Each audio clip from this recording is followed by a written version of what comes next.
Peace, everyone. This is Brother Xavier. You're on my channel, Living Life Without Sight.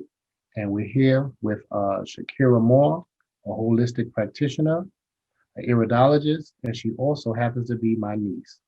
She's going to go into what she does and how she do it and take us further. We have Shakirah Moore. Thank you.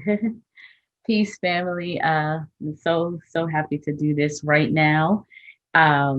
Yes, I'm a holistic practitioner in the art and science of iridology. And what that is I'm able to look into your eyes and tell you exactly what dis-ease is going on in your body. Okay, I'm able to tell the functions of every organ that we have so that you can prevent dis-ease, prevent chronic diseases later on. Okay, and then from there, I know what remedy and what detox you need to keep you on the right track of health. Okay, so this is truly preventative medicine and ancient science that has always been ours, but we have forgotten through time from adapting to the now establishment known as Western medicine. Now, what are some of the ailments that you have come across that you have helped cure, and what have you used to cure it? Let's go through some of the diseases or dis-ease that you would say that you have come across and you have healed. Yes, yes, and I like how you, corrected yourself with dis-ease because dis-ease just means that the body is in disharmony. It's not in balance. Okay, so we'll get into why we break apart that word and the fact that not to name any dis-ease. Okay, some of the things or one thing that I see as a common challenge, and this is in the woman, the sisters, is the issues with the womb. I've had many young clients, girls who are younger than me in the early 20s, that come to me with issues such as cysts, fibroids, irregular menstruation, things of that nature.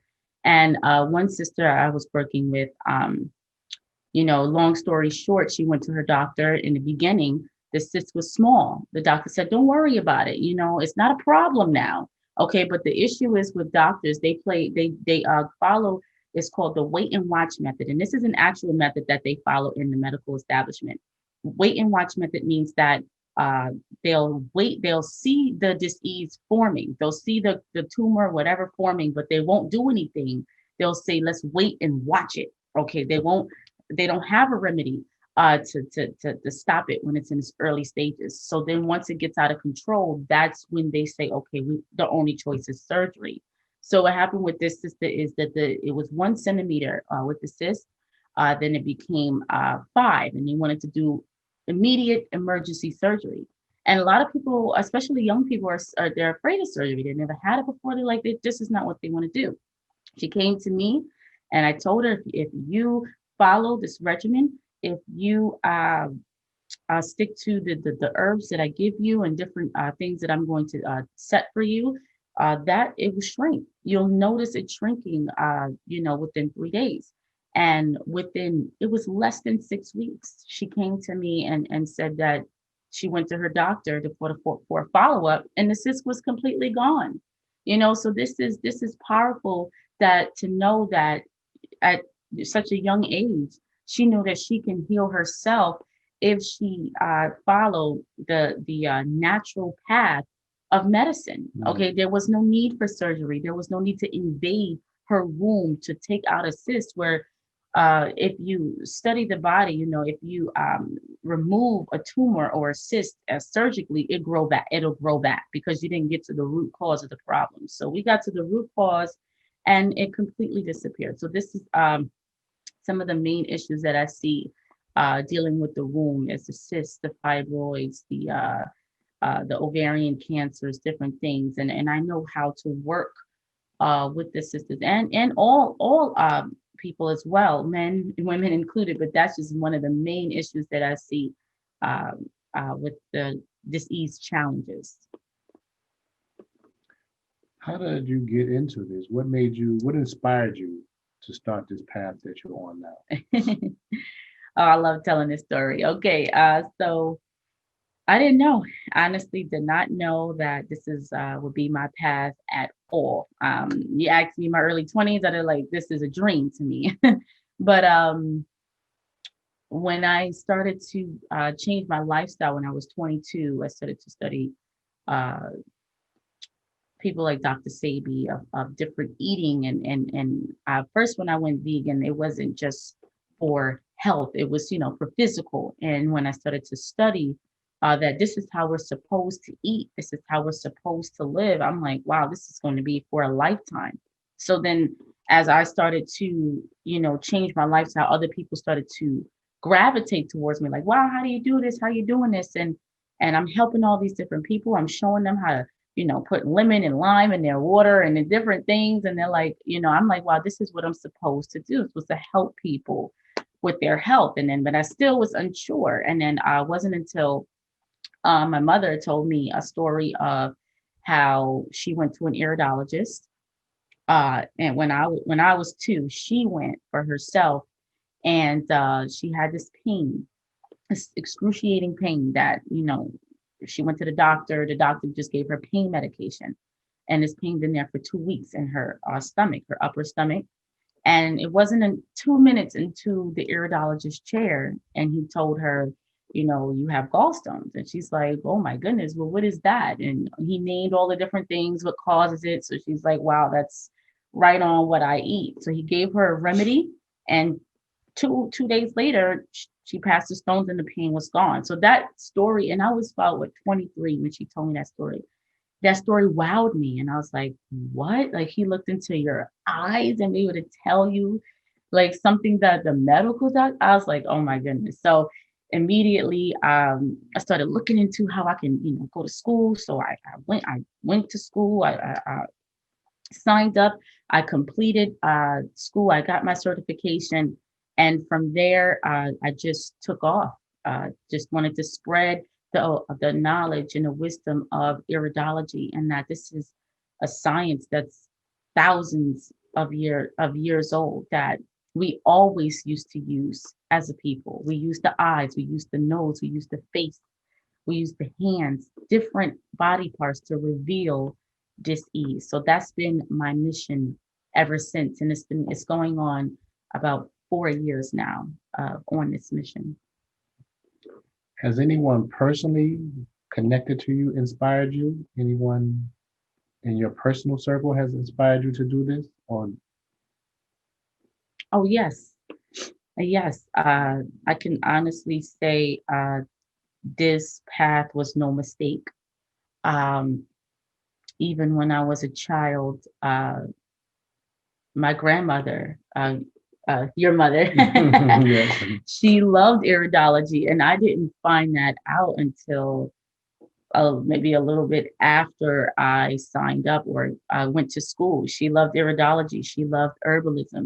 She went to iridologists regularly. So the fact that she loved it and she actually wanted to do this, this was a path that was laid out for me to walk into.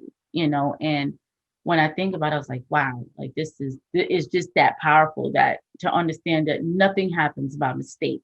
Nothing happens like you just walk into something by accident. This was set forth for me subconsciously, and through my grandmother. And I'm very thankful for her leaving that legacy, so that I can carry forth the family tradition of healing thyself. That's where we come from. We come from a family of heal thyself with herbs, with roots and natural medicine. We seldom went to the doctor. So that's what I could say that personally inspired me on this journey. Was my family, my grandmother, Dora Hayes. Dora Hayes. Yes. Yes. Now, you on this path, what are some of the herbs? This take one take one herb that you would suggest that would be, I mean, like would be maybe top on your list to start with. What would be one of the herbs you would say that is maybe most important or on the top? A top herb. Mm. Is very I really have to A top herb that everyone should take, or just like, Everyone for well-being. I know one herb you always talk about is sea moss. oh, sea moss. Yes, yes, that's more of a food. Yes, sea Okay, moss. okay. Yes, that's a food source that everyone should take on a daily, no matter what you think you may not have or what you have. That food should be taken daily, because that's your minerals, that's your vitamins, which vitamins, if you break down the word, it just means vital minerals. But some people still feel that they need vitamins in their everyday life, and sea moss provides that for you. Okay, this is and reason why sea moss is so popular now, because a lot of people are gravitating to it, especially after uh, the outbreak of COVID, is that everyone started talking about sea moss and what is this? So this is a complete food. Okay, it's a sea algae.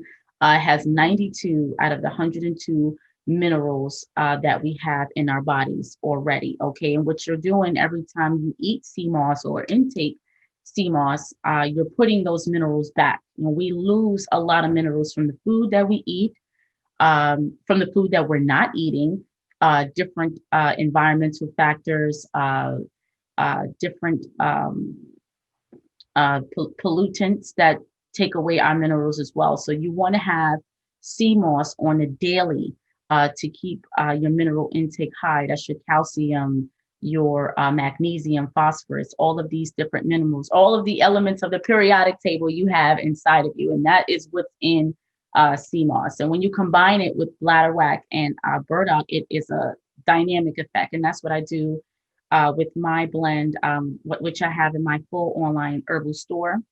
I combine all three to provide the body with complete source of minerals. So that is what you need for even for the bones, for to prevent colds, mucus, to bring up the mucus, so that you're getting that. It's actually a deep tissue cleansing when you're consuming sea moss, and that's what you want to do when you're detoxing. You always want to get in the root to cleanse out the tissues of your body, cleanse out the cells, so that you're not revisiting disease often.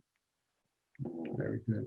You mentioned your website in your comments just a minute ago. At the end, she's going to give all her information. So if you want to get in contact with her, if you want to connect with her, we're going to do that at the end of the show. So please stay around. But also, we want to talk about, there are different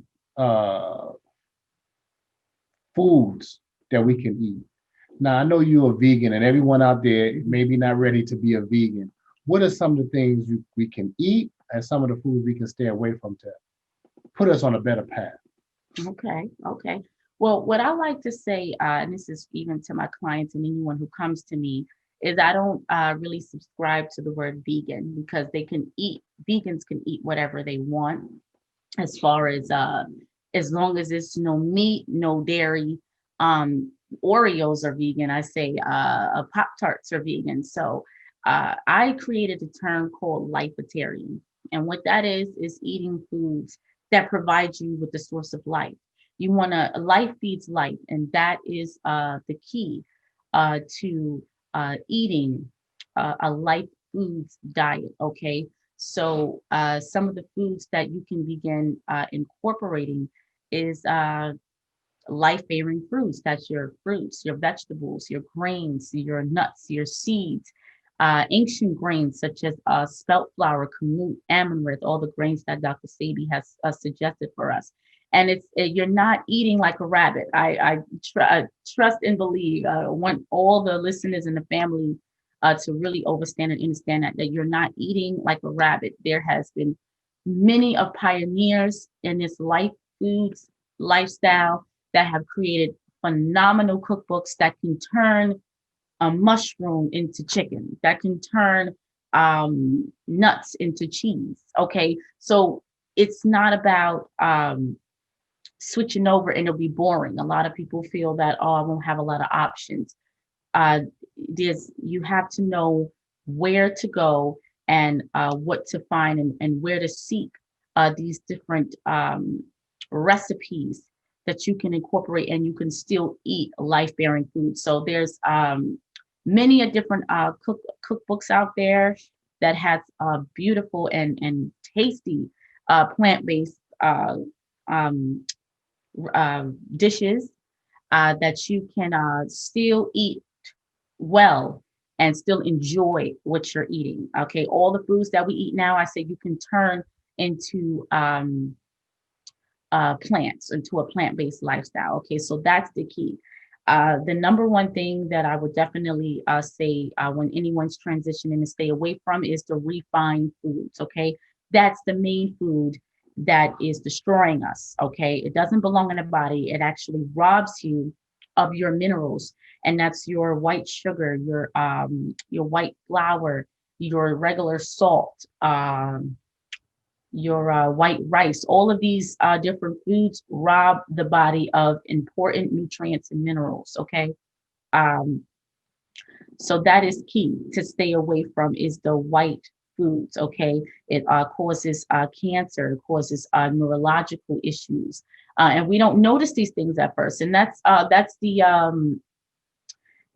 thing about it. One of the doctor named Dr. Suzar, she stated, if we were to experience everything immediately after eating the food, would we still eat it? You know, and of course the answer is no, because if you were to get um, liver issues the day after drinking alcohol, you'll be like, listen, I don't want to drink it anymore. But because it manifests itself over time, we feel like we have all of this time. And then when disease actually began to manifest, it's like, whoa, we hit a brick wall. But it's been developing over the years. Each time, every time you eat white foods, it's an assault on the body every single day. It's like you're banging into a wall every day. And you're not conscious and aware of it, but it's happening inside the body. Okay, so that is the mindset that we have to get on, is to live preventative. We're live preventatively. Okay, not wait for something to happen to start taking care of our health, to get into that mode. So the top food that I would say to stay away from is white foods. Okay, all white foods. Okay, they're very destructive to the body, and it never belong in the body. The melanated body, of course, it never belonged there. Very good. Right now, we're in unprecedented territory, charters, and times. We are dealing with now this COVID-19. Mhm. What would you say, what can best we can do to stay away from it, prevent it, or to heal from it? Yes, there has been many of people that have quote unquote healed themselves from COVID-19. Um, what I say is with COVID, and I use that term loosely because a lot of us really don't know what this is, and I won't get into that too deeply right now. But the main thing is to cleanse, keep your blood clean, cleanse your blood. Your blood is the fountain of life. It flows through your entire body. Okay, so you want to make sure that you're getting enough oxygen. Okay, to keep your cells alive. I've done research on what is COVID and what is causing this sudden quote unquote death um, of the populace with COVID, and I found that it was mainly dealing with the blood. A lot of people who have perished from COVID had lack of iron in their blood, and that is so high in the billions in America. Is most people lack iron in today's society. They're not drinking enough water. Uh, they very rarely eat greens on a daily. We're not getting our minerals, our nutrients on a daily. So over time, the body breaks down, and the blood or the components in the blood, hemoglobin, is not able to transport oxygen from cell to cell. And when that happens, the body breaks down. And without oxygen, we know life will cease to exist. So keep your blood clean. And the way to do that is through chlorophyll. Okay, chlorophyll is a green substance. are also present in a plant. And just as the plant needs chlorophyll, you need chlorophyll to survive. Okay. You can find chlorophyll products rich in chlorophyll. I love chlorella. Chlorella is another sea algae that is very rich in chlorophyll. It cleanses the blood, reverses anemia, and increases iron. Okay. You have spirulina. You have all your greens that you can eat and juice and saute on a daily. That's your kale, that's your spinach, your mustard greens, turnip greens, all of these different rich in iron greens that you can take on a daily. Okay. Those are your minerals. Those are your vitamins. Okay. So we have to make sure that we're getting enough iron and keeping our blood clean and keeping that blood flowing throughout all the organs in the body so that we can avoid disease such as this, what they're calling COVID-19. Very good. Also, what type of physical activity would you suggest for people to do? Because we're all locked in the house. We can't get out as much as we want. What can we do to physically and mentally? Because a lot of us have this closed captioning, so to speak, that we're inside and we can't get out. What are some of the things we can do to further strengthen our mental health and physical? Yes. So you definitely want to keep moving. Okay. One of the quotes from Queen Afua, she said, "Movement is life, and stagnation is death." So just a simple brisk walk is all you need to do to keep the circulation, keep the flexibility, keep those fluids moving in the joints. That's all you need to do throughout your day. If it's an hour, you can do an hour, 30 minutes in the AM, 30 minutes in the evening. That's great. If you can do 30 minutes a day, that's fine. But a brisk walk is the best exercise that you can do, and that's for anyone. Okay, you don't need to always do strenuous exercises to get the heart pumping at a higher rate, putting the heart through all of that stress at one time. You don't always need to do that. A simple walk is just fine. Okay, you want to stretch as well. Get into the habit of stretching. Once you, if you're not able to stretch wide at first, that's okay. You want to start somewhere so that the reason why we get stiff as elders is because we haven't moved enough when we were younger. When we're born, we're automatically born flexible.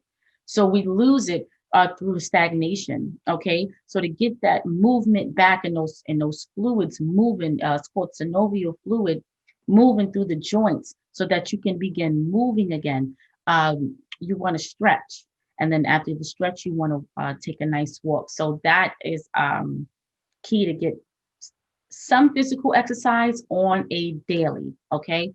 As far as mental health, and this is going on even with mainly the teenagers, is that they're locking themselves in their room. They're locking themselves in the house, afraid of because of the media, saying that this is out of your control, that there's nothing that you can do. Once you get COVID, that's it.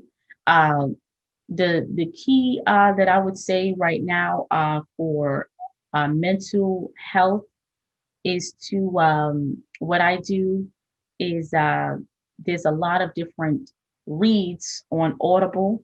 The key is to separate yourself from TV, from the media, because that is what's keeping the fear instilled right now. Is your ability to not control whether you get dis-ease or not. Is anyone would fear that, and we have to know that there is nothing that there's no disease out there that can attach itself to you and to cause so much wreck and havoc on the body without your control. You are in full control of your health by what you do every day. I call it your daily activity of living. Okay, that's your eating, your movements, your thinking, everything. So if you're constantly thinking in a victimized state, you'll begin to stay there. Okay, so the way to get out is to shut down the media, the news, the social media, even for a day, and to reconnect to self.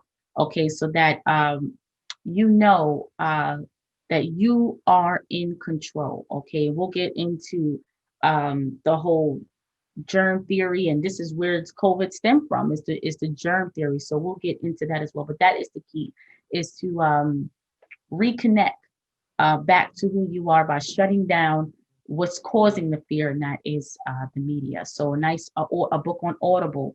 Um, if you need a quiet time, like I said, take a walk. You need to take a walk by yourself to give yourself time to think.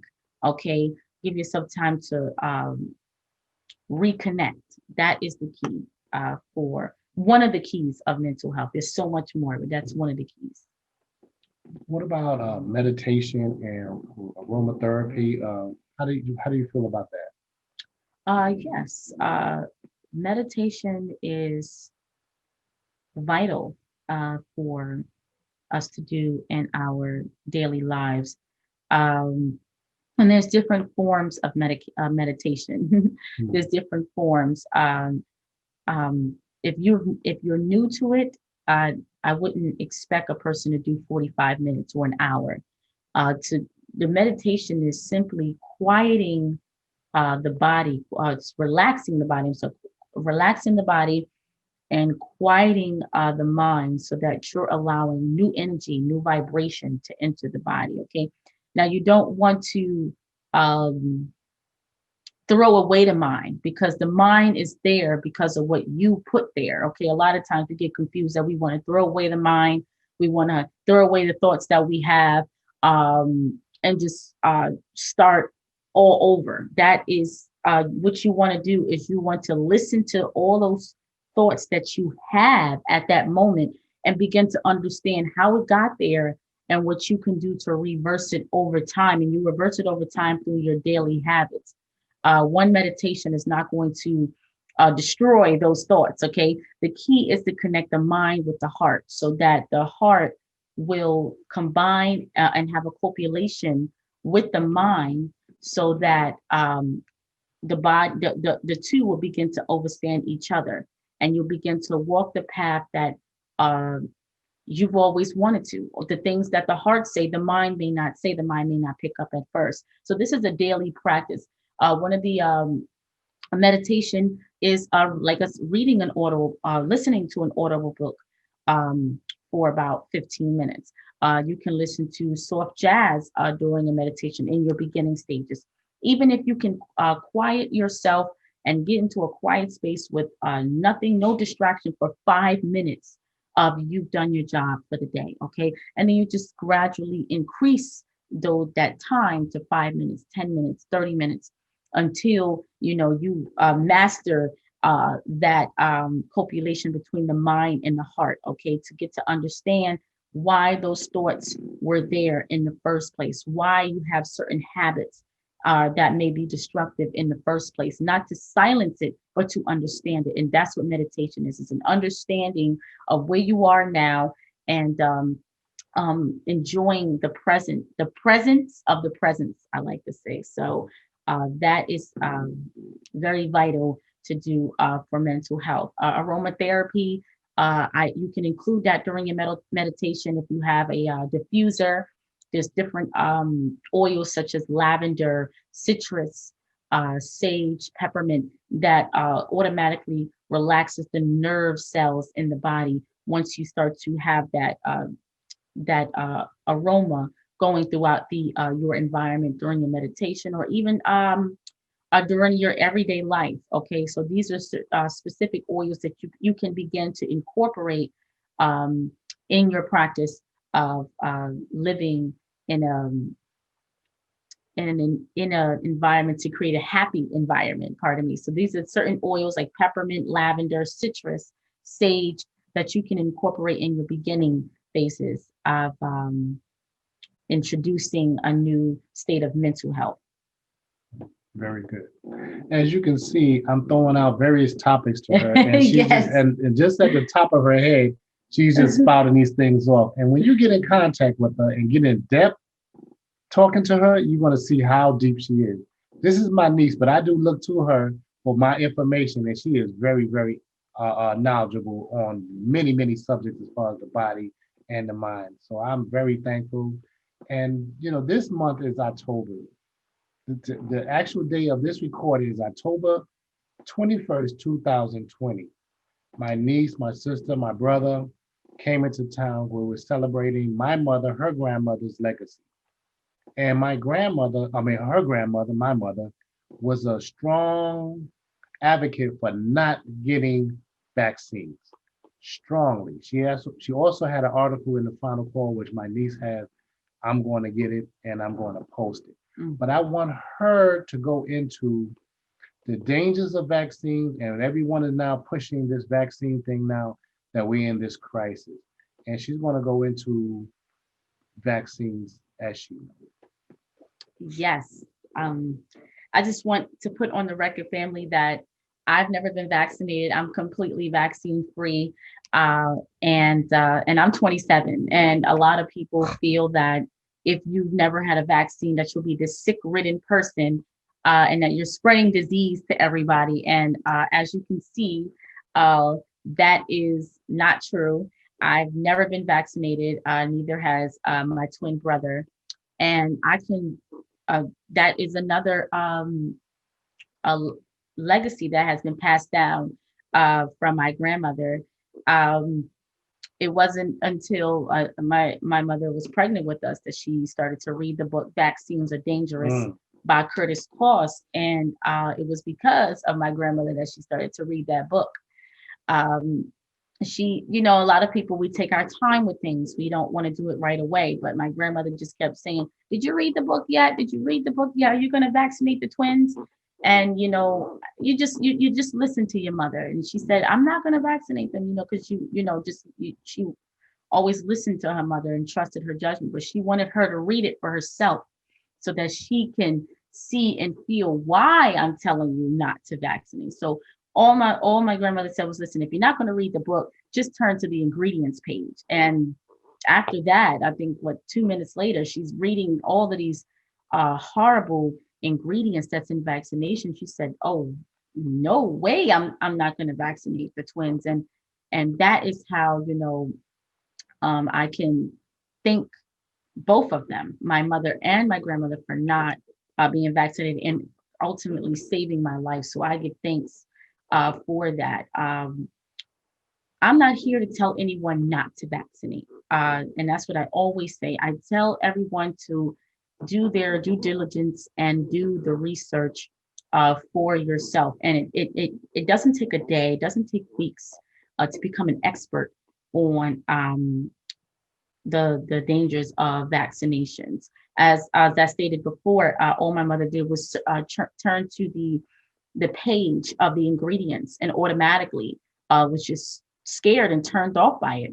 And if we start to understand the ingredients alone, it'll make us question everything. Why do they need to put vacuum dust in vaccinations to prevent measles and diphtheria and tetanus, which most of these diseases were eradicated well before vaccinations were introduced? And I have to state that again, because a lot of us feel that these diseases that we are not getting were eradicated through vaccination programs. I have to state that way before vaccines were introduced, these diseases were already been eradicated, and that was through good sanitary conditions. The sanitary conditions have changed, and through that, the diseases begin to disappear. Okay, so you have to really to understand the history of vaccination, even going back to Jonas Salk, and the first vaccine was the Salk vaccine. You have to understand everything behind it before you come to the now. Okay, and a lot of times in this topic, we fight with our emotions. We were fighting for a system that is designed to keep you sick.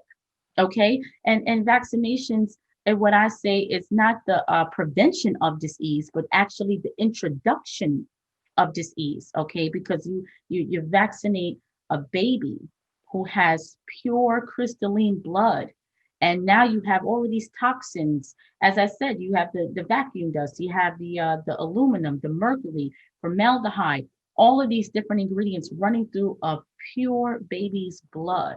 What do we think is going to happen? Okay, this is where the sudden infant death comes from. This is where diseases like asthma, as I stated, they put vacuum dust in these vaccines. This is where the asthma comes from. You put vacuum dust in a child's body, it travels to the lungs, locking up the lungs for them to be able to breathe. Okay, so we're not born with these diseases. These diseases are developed through introduction of toxins and foreign matter in the body.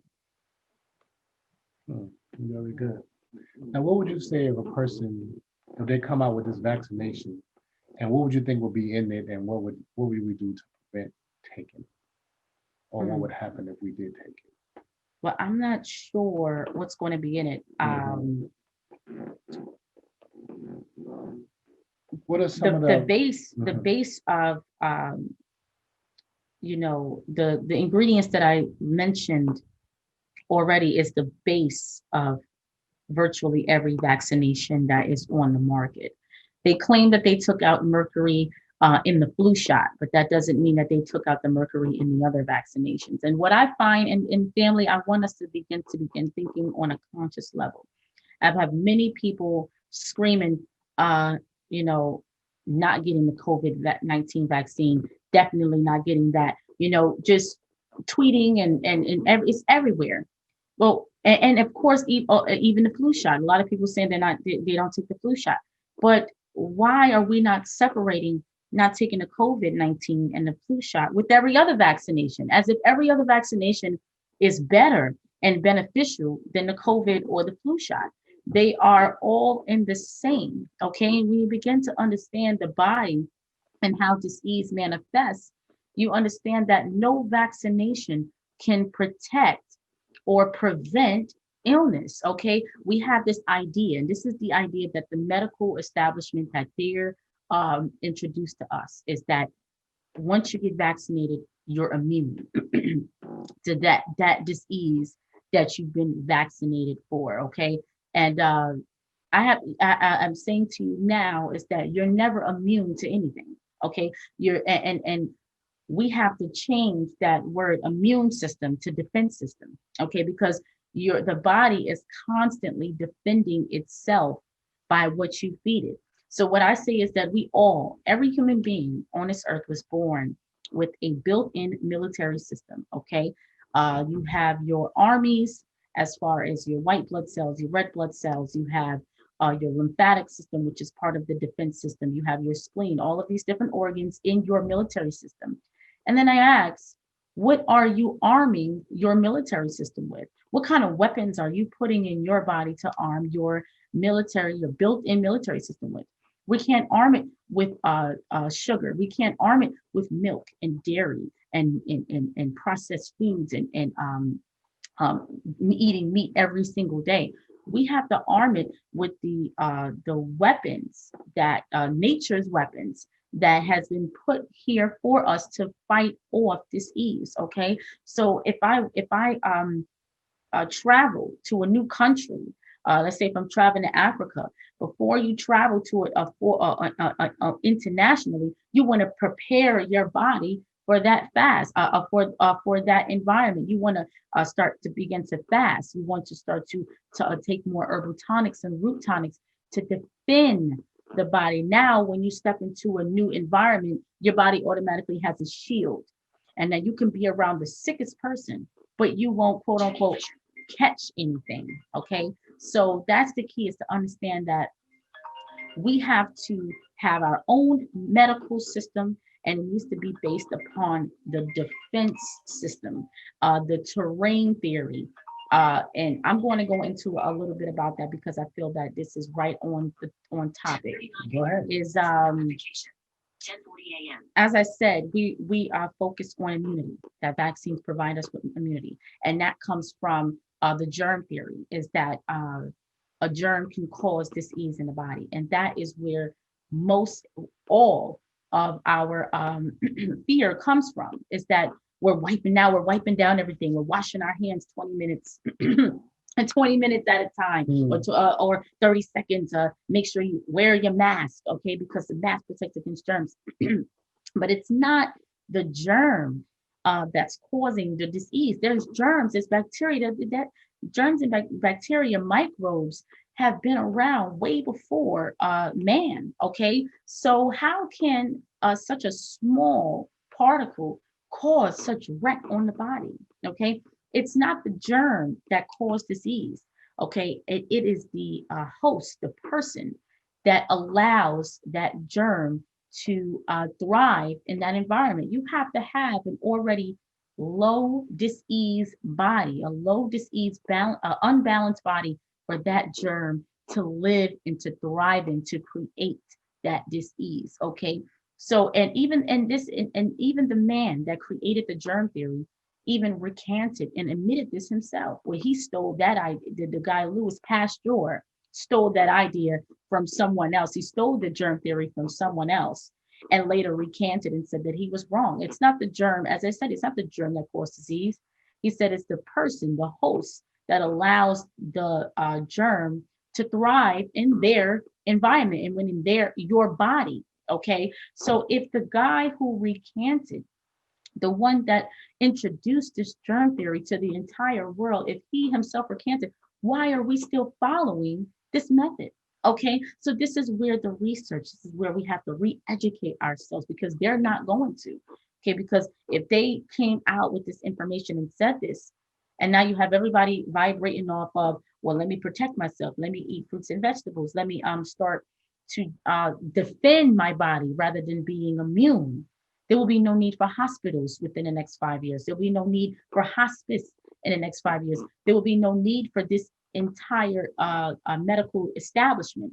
So you see, it's more money in keeping you sick, keeping you uneducated, keeping you in the dark, rather than you to understand how the body works and that you are more than capable of healing thyself. Okay, so that is powerful to research. So anyone who's interested, research Louis Pasteur, research the germ theory versus the terrain theory. Okay, and that is what our whole vaccination program is based on, is the germ theory, which we know is a farce. Wow, very good. Woo, that was deep. Mhm. Well, we're gonna start to wrap up. I want to know if Shakirah, do you have any closing remarks you would like to say, or just go into anything that's on your heart and mind? Yes, I would like to suggest a book that all parents, even if you're not a parent, every person should have. I have two books in the recommendations that I suggest. The first one is How to Raise a Healthy Child in Spite of Your Doctor by Dr. Robert Mendelssohn. Okay, that's How to Raise a Healthy Child in Spite of Your Doctor by Dr. Robert Mendelssohn.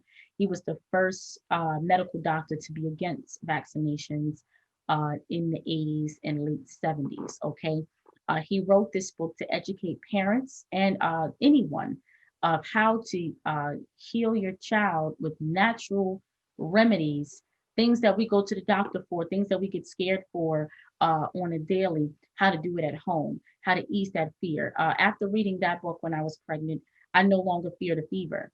And people look at me like I'm crazy, like, oh my gosh, how you not fear fever, because we were taught this. Fever is nothing more than the body heating itself up to destroy germs and microbes in the body.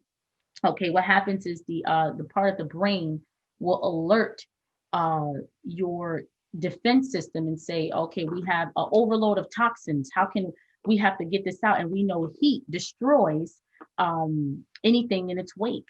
So when the body begins to heat up at a high temp, it begins to destroy all those toxins, microbes in the body, so that you can become well again. And you'll find that the child will not eat.